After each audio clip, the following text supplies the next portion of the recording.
Welcome to the Consultant's Way podcast, your go-to resource for all things professional services consulting.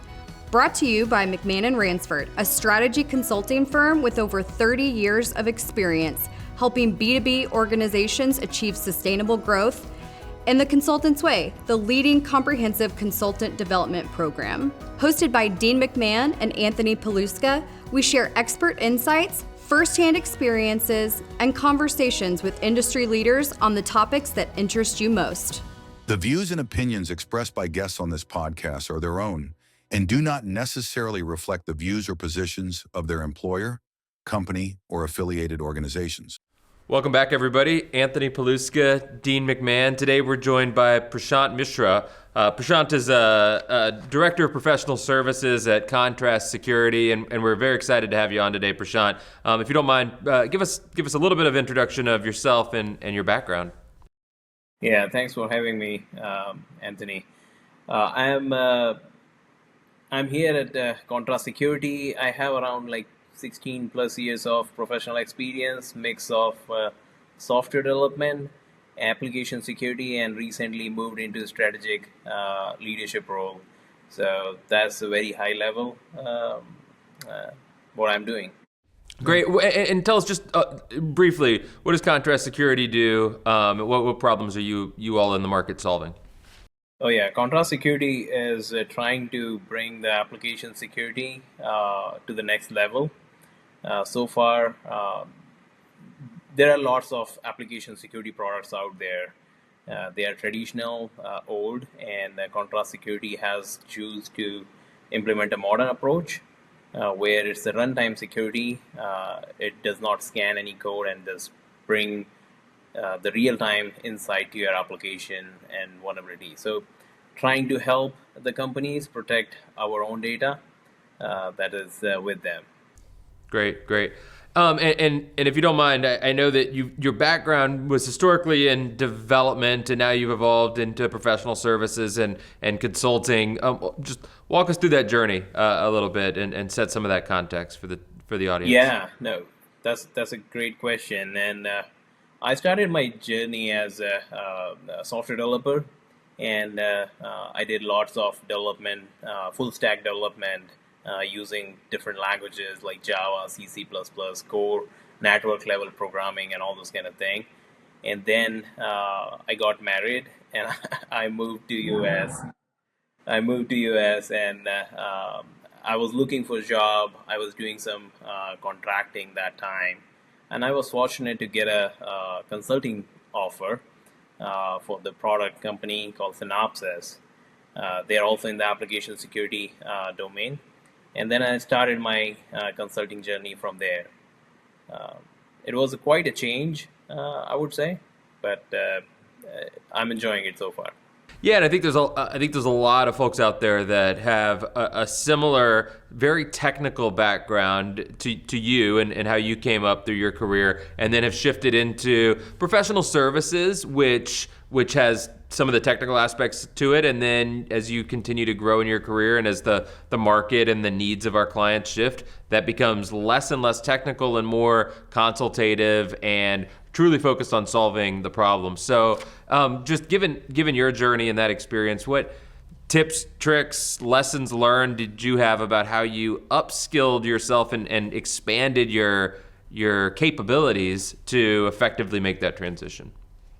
Yeah, no, I remember my initial days and this fear within me when I was going out to deliver any services to the customers, like whether I'll be able to achieve what I am aimed for. And so definitely that was one of the things that I need to overcome, build that confidence. I always recall one of the quotes from my manager who actually hired me in the consulting role. He gave me a single line of statement: Prashant, if you know 5% more than the customer, you are an expert. So treat yourself that way, and it will give you the confidence. So I always take that with me. And the other challenges were the assumptions. Like when all the technical folks who are actually doing the implementation or non-client facing work, they are mostly building things on assumption basis, like user will interact like this, so I'll implement the feature like this. So that assumption gets vanished when you go in front of the customer. You see actually how the user is going to use it, and that also invalidates your assumption pretty quickly. So those were a couple of things that I learned when I moved into the consulting role.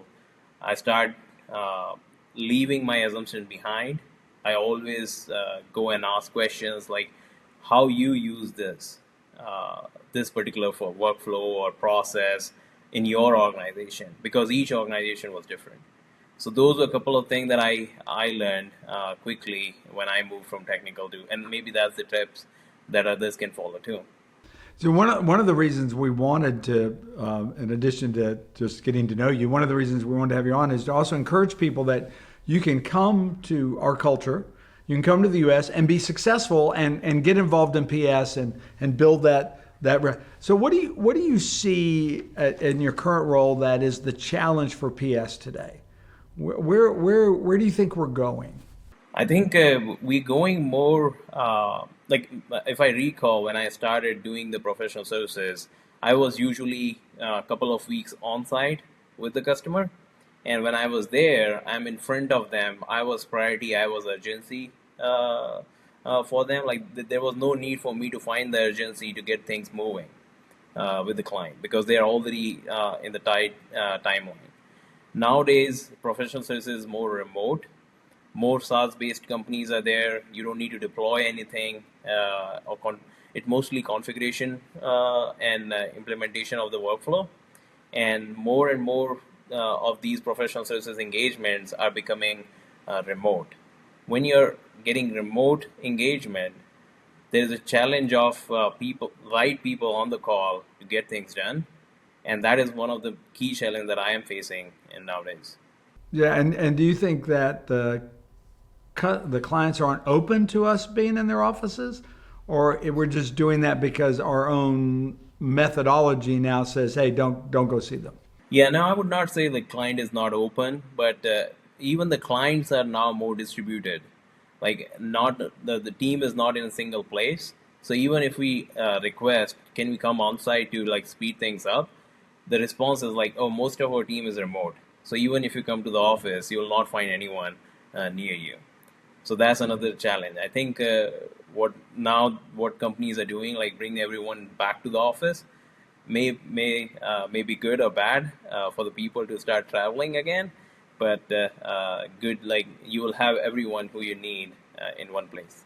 Yeah, I think what worries us with no one arriving at the client, two things. Love your opinion. One, junior people don't get to see senior people how they handle something, but also the client intimacy, that knowledge, that ability to move them, the showing that you care is dissipated, because if they're remote working, they're on the Teams or whatever technology all day long, and it kind of just becomes routine, and one call's just like the other. Yeah, you go meeting to meeting, and there's dissipates everything. Yeah. Definitely, we have challenges if we are not going on site, and what you mentioned about the junior consultants, if they're just going call to call remotely, shadowed by the senior consultant, only providing the technical expertise or answers, they don't get a chance to fail and learn. And I think one of the great quotes that I would like to use here is from Albert Einstein. If you haven't tried anything new, you haven't tried anything at all. So that's what it is. I would say, like, our junior consultants are not getting the opportunity to fail, try new, and then that is the impact of being remote as well.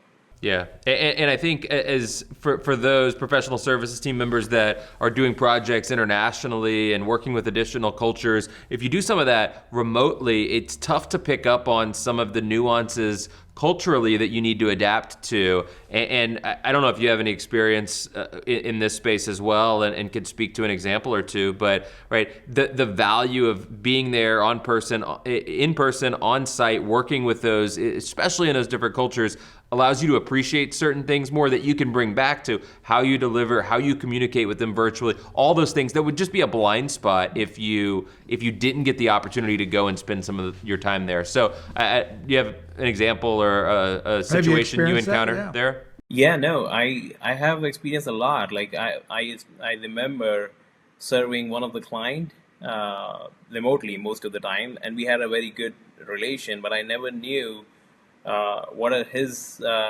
interests are, whether we have the common interest, because when we were working remotely, we were just talking about the work and getting things done as much as we can.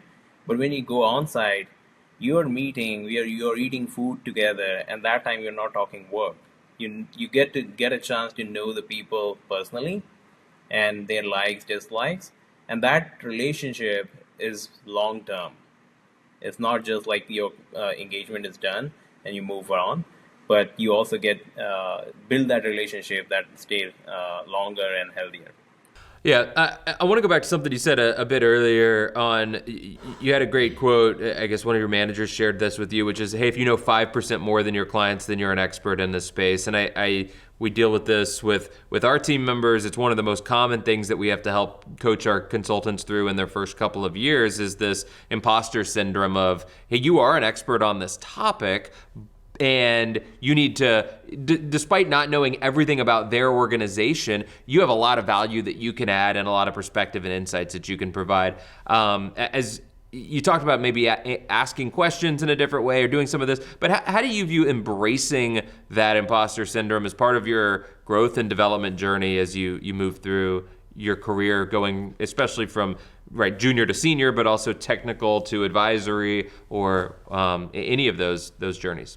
Yeah, no, that's one of the challenges as well that you're pointing is imposter syndrome. I personally faced myself when I started the managerial position.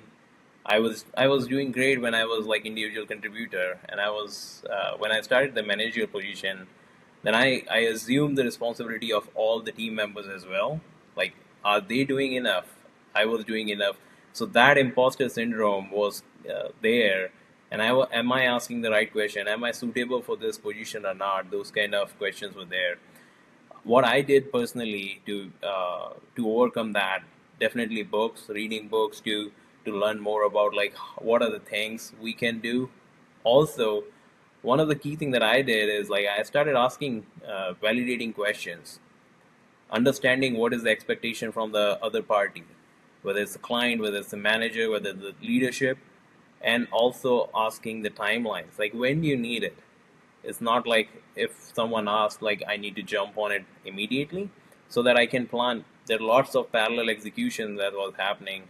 I need to plan it accordingly. So I think those questions, when what I mentioned, like if you ask the right question to the people, am I doing enough? Is that what you are expecting? Is anything else you want before you close the work? Those are the right thing that I think help us overcome that imposter syndrome. Yeah, and you mentioned a couple of books that you read, or maybe more than a couple, on your self-development journey. Are those industry-specific things, or leadership and management books, or any that you'd recommend to the broader audience? I think there are a couple of different types of books that I read. One of the key thing that I learned is just having a different perspective and learning about different perspective. The best way is to read books. I read one of the book called When by Daniel Pink. It actually tells you about the people, what different types of people out there, what are the best timing for them to get things done. And then that was helpful for me to understand how my team behaves, and like maybe observe and pick some of the clues, like when they will be able to get most of the things done and adopt it into my process of execution. Other one is about the leadership and the organizational execution. I would say The Advantage, one of the book recommended by my current CEO, and I love that book. It tells you about like what are the things you need to do, what are the things you should avoid, and I see the difference of setting the clear goals, clear communication. Those are the things actually motivate people within the company. So it wasn't like not my role, but it was good to just read and get the perspective what my CEO is thinking, what he's trying to achieve, and then support him in his execution. Yeah, yeah. So as others are thinking about this, and obviously there's a kind of a linear path to somebody developing through their careers. They continue to stack skills on top of each other. I always think about, and a lot of people that we talk to, right? There are certain events that cause a significant shift or an uptick in either your personal confidence or your abilities. And so I don't know if you've got a story or a situation like that, right, an assignment, a project, a role that you took on that you look back fondly on as like, this is a fundamental transformative event that helped shape where I am today in my career. Yeah, no, I think if I look back into like where that pivoting point in my career, I would say recently when we decided like, okay, our company needs a managed offering for our customers so that we run it for them. And when we were defining it, there were lots of open questions. I did not have any insight, and that's where like I was facing challenges that I had never exposed to before, and my leadership was trusting me. So there was two things that I need to deal with. I need to deal with my unknowns, and I also need to deal with the expectation that leadership have. So that's where I think I learned to ask more help openly, read more, learn more, and then start utilizing. You don't need to like invent the wheel all the time. You can reuse the approach that has been taken before, and you can bring your own flavor to it. Whatever problems that you have observed in those execution or the process or suggestion that people has made on like this is the way this needs to be done, and that's what I try to follow, and I face lots of pushback on different from the different team members as well, but I always kept positive, like let's try, let's fail. That's what I did.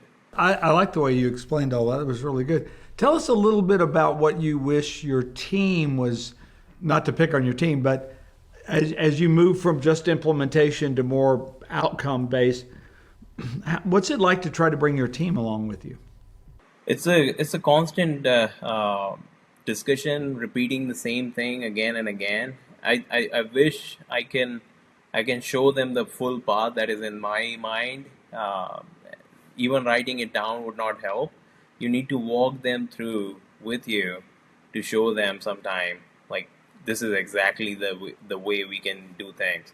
And there are lots of like expectation difference. Like sometimes maybe my managers were having that expectation as well, that they wanted me to deliver things in a specific way, but I was delivering it in my own way. There's also a benefit of having a differences because I cannot know everything, and my team member might bring a different perspective. So having a difference of opinion, challenges, those are positive as well.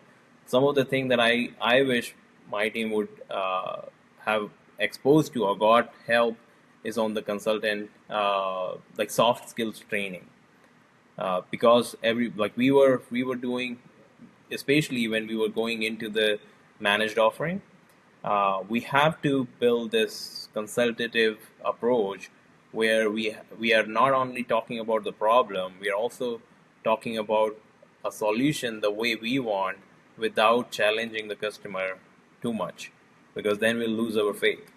So those type of training is something that I wish my team would get, and then they will be successful in their role.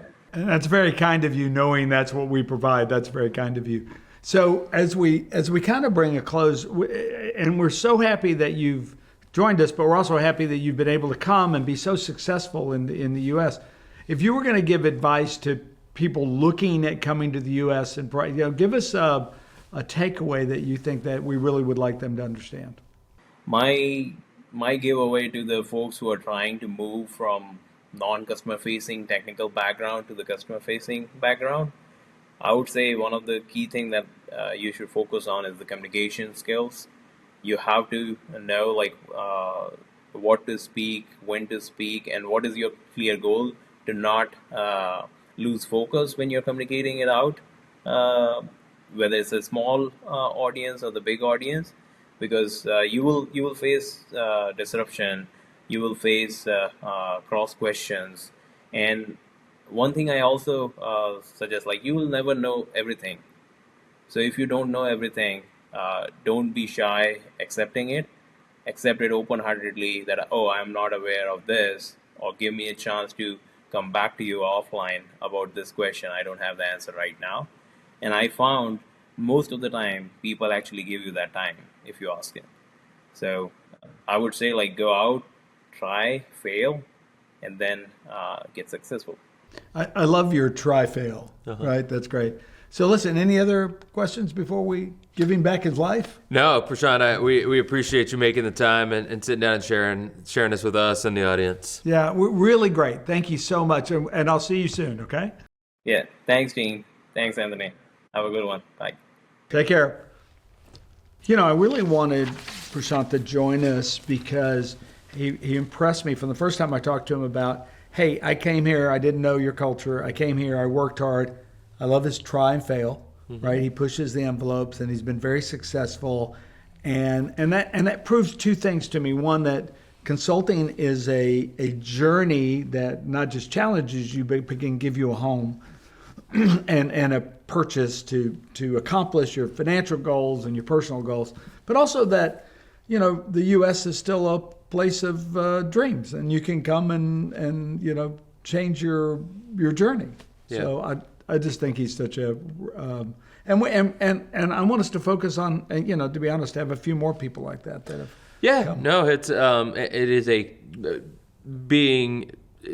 coming from somewhere outside of the U.S. or even internal, right? The journey, he went on two separate journeys because he also took the very technical. I was a developer and I had this background, and now I'm in a consulting role in a consulting business that's continuing to evolve and now as further an executive. And further from the product itself, and now I'm managing and leading a team, and so that's a journey that everybody has to go on, and he's right in acknowledging that, hey, the infrastructure to train and develop you at each step of that journey doesn't always exist for you within your organization. And so having some ability to be self-guided, self-learn, seek out information, and continuing to evaluate and have place the pressure on yourself that says, hey, I'm not where I want to be at this level or for my next level, and I want to continue to improve and seek out opportunities. Very much a self-learner. Yeah.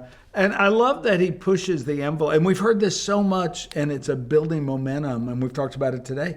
But I've got to do more. My organization has to be more consultative, better soft skills.